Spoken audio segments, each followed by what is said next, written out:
It's time for another. This is Deidre, the Daydream.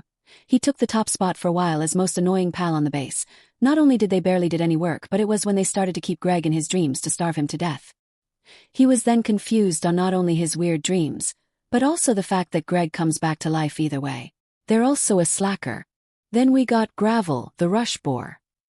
Yeah, I'm gonna be real and say what Greg said about them. They're a pig, that's it. Then we have Nix, the Nox. I love this lil one. They are one of the few pals that could feel my presence, and accepts it. Other than that, Nix is an overall diligent worker and is always seeking more knowledge and power for herself and the other magic pals, but boy howdy. Does her mood and personality shift every time Greg forgets to check for Nix's hair on their bed. It's very weird. Then we have Urchin the Calamari. One Greg's first encounter with an overall killer pal. Urchin really wanted to eat Greg.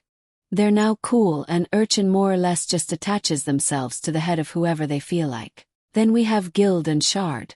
These two kinda made Greg a lil gold crazy when he found these two mows. He had secret base filled to the brim with mows to get a whole bunch of gold.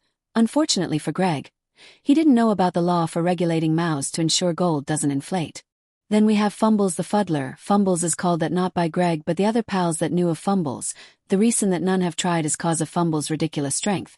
But with such power comes with lower IQ. Still Greg and the rest of the pals on the base treat Fumbles normally despite the number of times Fumbles tore down a stone wall cause he forgot where he was going.